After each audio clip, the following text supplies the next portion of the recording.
Peace, Facebook family. I'm going to take a few minutes this morning to talk about knowledge of God, knowledge of Allah, and more particularly the self-creation of Allah, the creation of the universe. And of course, it sounds like it is, some weighty subject matter, but the creation of Allah, the creation of the universe is taught by the Honorable Elijah Muhammad. Really made scientists out of us all, those who study his teachings. And if there's anything, a takeaway, one of the first takeaways that anyone listening to this should understand is that the Honorable Elijah Muhammad taught us well, and that he did in fact made scientists out of us, illiterate, semi-illiterate people, through his teaching supreme wisdom. Before we get into our subject matter, there's just so much going on. Noticing on Facebook some people distraught, going through different personal problems and issues, and as they say, the vicissitudes of life, the ups and downs of life. I would just encourage everyone that's going through things just to be strong and be positive. Think your way through situations. It's going to get better. And just to coincide with the creation of the universe, just remember that the universe is created in truth, therefore falsehood can't exist forever in truth, and that when there is falsehood, that creates an imbalance in the universal order of things, and the universe strives to work that imbalance out by destroying falsehood, if that's any consolation, at least in the long term. Just like one analogy is that in the water, in the rivers and streams and oceans, poison or refuge or dirt is worked up into the top of the water and pushed to the shore, to land, to get it out the water. So the water regulates itself, it cleans itself. So similarly, in the universal order of things, falsehood can't exist forever, and that falsehood is not part of the universal order of things, and that falsehood creates an imbalance in the universal order of things, and the universe strives to destroy falsehood. See, the water situation in Newark really hasn't gotten better, and the federal court their findings is that the water situation is probably worse than people thought, and probably got to do some videos or a video about that. But this is just an example of how we black people have to take our lives, the necessities of life, into our own hands. And we have to think serious about this, and we have to be serious thinkers and big thinkers and doers. Water is the essence of life. So this is a situation of the utmost importance. And we have activists out here that's working daily. They have some powerful voices in the city that's complaining and asking questions about what's going on with the water and when it's going to be fixed, how it's going to be fixed, is there a plan? And what else is going on? They're doing a big construction job downtown Newark, across the street from City Hall, and it appears as though, at least initially anyway, they didn't have any black Newarkers on the job, and if they did, they weren't receiving prevailing construction wages. So so it's a lot going on, and there's a lot of injustice going on, and we need justice. And that's one of the things that the teachings of the Honorable Elijah Muhammad was given to us, so we could get justice. That's what the coming of God is about. The coming of Allah is to give justice to the people who haven't received justice. So, in talking about Allah, the creation of the universe, it must be understood that Allah, when we say Allah, we're talking about the Supreme Being. And this person, the first Father Allah, the first Allah, who set creation in motion, is a self-created being. And by self-creation, he willed himself into existence. Of course, we don't know how that happened, but we can reason some things out. And of course, all this is based on the teachings of the Honorable Elijah Muhammad. So the self-creation is what the scholars call from the Greek ex nihilo, or nex nihilo, means creation out of nothing, ex nihilo. And this is a doctrine in theology or religion that God is self-created. Because the argument is that God, the supreme being, Allah, relied on any material or thing or assistance, then therefore he's not supreme. And when we talk about Allah or God, we're talking about the supreme being, that which is above all things. So, we have to consider that, very heavily, and this is an important point. Creation ex nihilo, or ex nihilo, creation out of nothing. So the first Father, Allah, created Himself out of nothing, and this set creation in motion.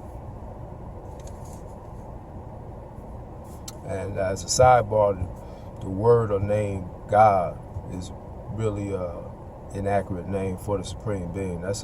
God is based on the old Germanic or German language. It means to invoke, and it doesn't really define or cover or explain God or Allah, the supreme being.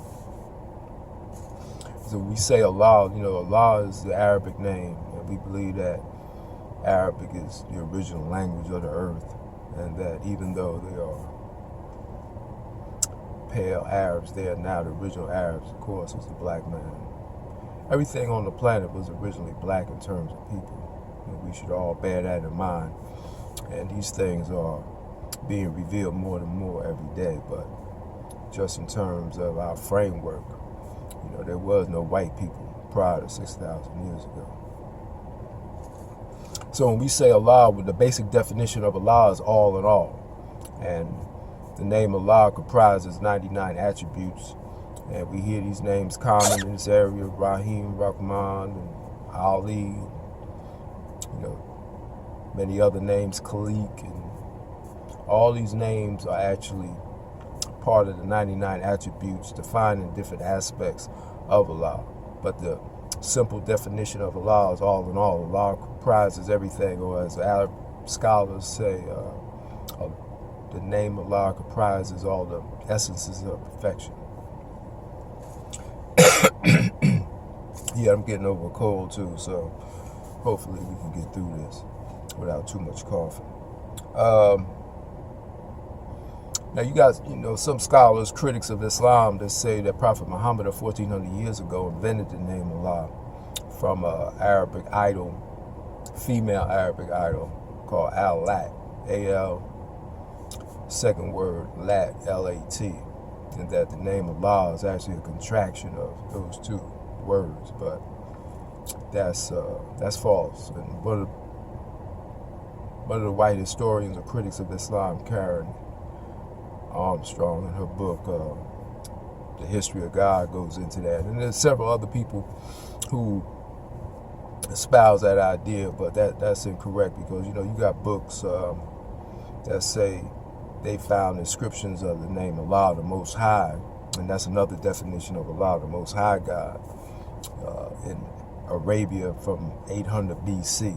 So, we got to beat down falsehood, and wherever we find it. And of course, it should be understood by everyone that Prophet Muhammad, great man that he was, did not invent Islam. He's just one in a long line of teachers and preachers of Islam. Now, in the creation of the universe, the best analogy that we could use is that it was total darkness, but it was beyond darkness. It was nothingness. And it was in this environment that Allah created Himself. Therefore, this is where we get the whole notion of black people. And I shouldn't say notion, but this is where we get black people. We are black because Allah, the first Father, is a product of His environment, that He created Himself in a state of darkness. So therefore, He's dark, and all His descendants are dark. And the black man in America, or black people in general, are descendants of the first Father, Allah. Therefore, that's why we call ourselves gods. Now, no one knows, of course, when creation began because there was no one there to keep records, or there was no time at this in the creation of the universe. Time began when the sun came in, or the first light came in. But it's reason that creation began beyond 84 trillion years ago, because the Honorable Elijah Muhammad taught us that the sun came in 78 trillion years ago, and that it took 6 trillion years to bring the sun in. Of course, it was willed into existence. So it had to be obviously beyond 84 trillion years ago. I heard a figure 100 trillion years in terms of creation. And now the whole idea of a self-created God, creation ex nihilo, has its counterpart, say, in the scriptures of the black Egyptians, that the Egyptian god Ra, some say Re, is self-created. And then you have another school of thought, the Kabbalah of the black Canaanites, present day Palestine or Israel, that they teach in their science on mind and universe with the 10 spheres, that creation came out of the state of nothingness called Ein Sof. So we're just pointing these out to show that there are counterparts in other schools of thought which support the idea that black ideas, black doctrines that support the idea that Allah is self-created. And you have people nowadays, there's a Christian minister, pastor out of Philadelphia, who's a big critic of creation ex nihilo. But, I would just urge him to really study that doctrine, or this doctrine, more than to just criticize it with really no support other than his own self-styled wisdom to denounce it. Now, according to the Honorable Elijah Muhammad, no God lives forever. So when the first Father, Allah, created itself out of a state of nothing, creation ex nihilo, and the Honorable Elijah Muhammad didn't use that term, nihilo, creation ex nihilo. I'm using it to just show that what the Honorable Elijah Muhammad is on par with prevailing thought on this particular subject matter. So Mr. Muhammad taught that no God lives forever, and that before they died, he reproduced himself.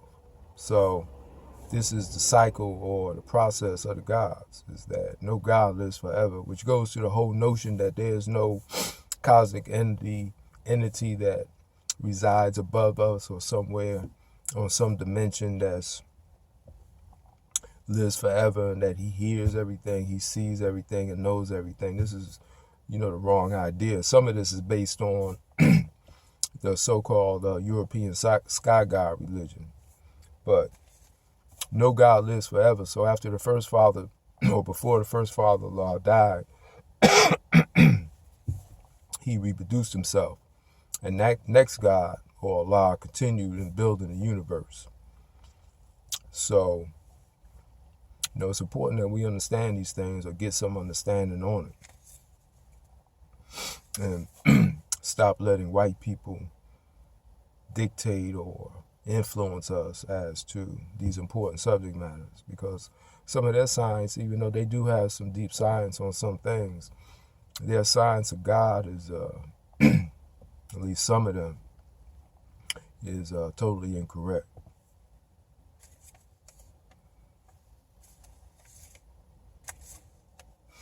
Now the gods eventually, and I believe the figure is 76 trillion years ago, decided to make the planet Earth their home, or the home of the gods. And at that time, Earth was known as blue ether. And of course, it's readily understood, man, the black man, was in a different form in that day and time.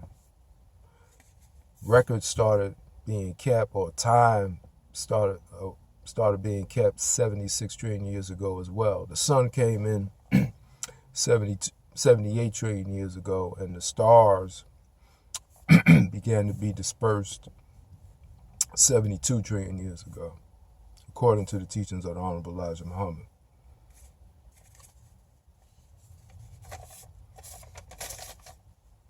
Now, the white man teaches that the universe was created through something called the Big Bang Theory, which lends to the fact that there was no plan in the creation of the universe, that it was all accidental, that some gases came together and eventually caused a big explosion and set the creation of the universe in motion. But that undermines the whole idea that the universe is laid out according to a plan. Now, the Masons have an interesting concept of God. They call him the grand architect of the universe, and we know that an architect lays out plans. So that's an indication there that, or another school of thought, that the universe was planned, that it was not accidental. And, again, that's very important, because if the universe was accidental, then we're accidental. And there's no truth in, accident. There's no thinking, no plan behind it. And we know that the universe is regulated, that nothing happens by chance, that everything, the universe is actually, a gigantic divine machine that operates continuously, made or created according to a plan and not by accident.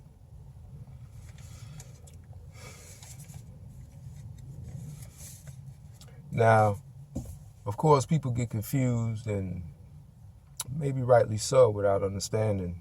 We read the Quran, it says that Allah slumbers not, he sleeps not, in terms of God being a man. But we should understand that verses like that are referring to creation itself. We call the Supreme One that's always amongst us Allah, and we also refer to creation itself as Allah. And when we see verses or read verses or have an understanding that, creation never sleeps or Allah never sleeps, then, this is talking about the workings of how creation or the universe exists. Or again, that is, based on a plan and it never stops working, and that, or it's a matrix or a womb that once it's set in motion, that it never stops. And of course, this is beyond our comprehension of how and, how these things are accomplished, but just so we can have some framework or a model or a paradigm to have some idea about our existence. And that we must get out the idea that there is some entity above us that's controlling everything in the form of maybe some man or some spirit that knows what we're doing, knows what we're saying. That's the wrong idea of God. When Allah created, let me just rephrase this. When we pray and whatever we pray to Jesus, Allah, whatever, and our prayers are answered, we may question, well, I prayed to Jesus and I got so-and-so happened for me, it worked out for me. But this is just tapping into the universal order of things, that, whatever you think, can become a reality. And this is a byproduct of the first Father, Allah, and self-creation. That impossibility was destroyed when the first Father, Allah, again created itself out of nothing. So therefore, whatever we think and work toward can become a reality. We can bring that into existence. We have that God power. And all people are endowed with this power, with this ability. Alhamdulillah.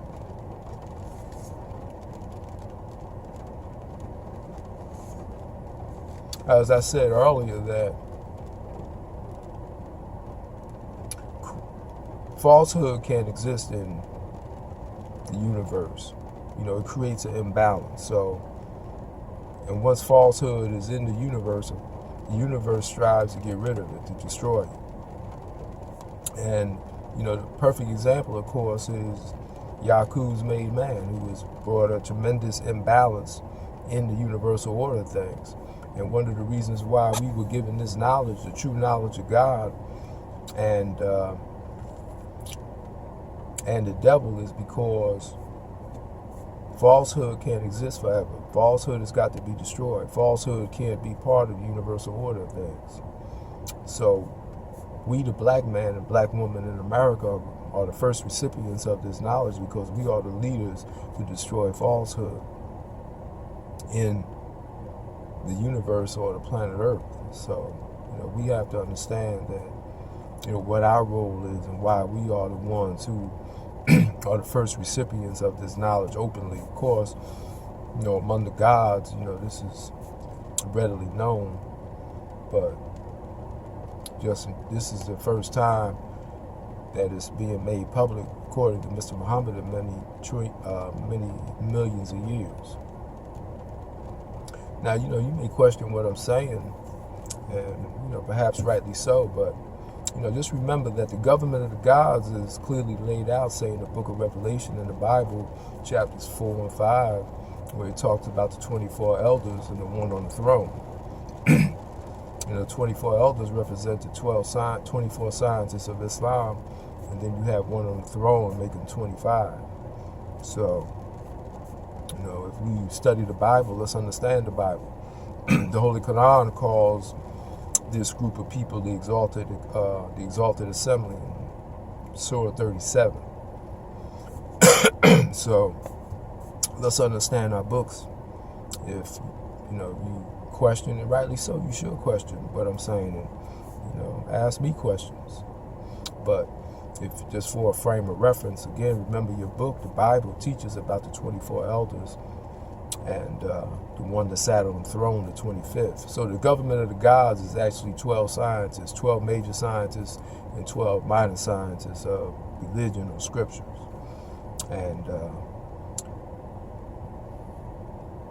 this process was continued for many trillions of years, really, and till this day and time. And again, we don't know every detail how this transpires or how it works, but nonetheless, we have a framework to work from, and we should always work from what we know as opposed to what we don't, or fretting or worrying about what we don't know. We should really concentrate and act on what we do know. Alhamdulillah. So, I think I covered just about everything, and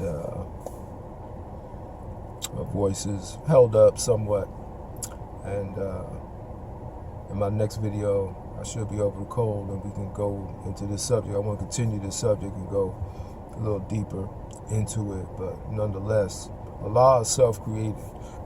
Creation ex nihilo, which means out of nothing. The first Father, Allah, created himself out of nothingness. That's what makes the black man or the black God supreme, in that he brought into, throughout our histories, we have the sun itself is created by the black man. The moon was created or brought into existence by the black man. The stars. So this is why in Islam we use the sun, moon, and stars as our symbol. These are the greatest things in the universe. The planet Earth is the home of the gods, which was originally known as blue ether, and that the milk we sit in our galaxy is the Milky Way. So it's like the Milky Way represents a crown of stars for the home of the gods, the planet Earth. Praise be to Allah. And that the Masons refer to God as a grand architect of the universe. The supreme scientist of geometry, that the universe is laid out in right angles, if you will. So the universe was made according to a plan, or created according to a plan, and not the white man's idea of Big Bang Theory. So with that, I'm going to say peace. Oh, and just remember, don't celebrate that false holiday of Christmas. That's a white man's devil worship under the name of Jesus. Jesus was a righteous prophet of Islam that gave his life for the truth. Although he didn't die on the cross. And we should never partake in any celebration of Christmas, you know. Even if we don't understand the spiritual significance, it's the whole commercialization of Christmas. Why should we make white people richer than they already are, buying gifts and unnecessary things for something that, you know, has no basis in fact? That Jesus 2,000 years ago was not born on the 25th of December. And this is nothing that's hidden away or really esoteric. If we do a little research, we can find out for ourselves. So with that, I'm going to say peace. Until next time.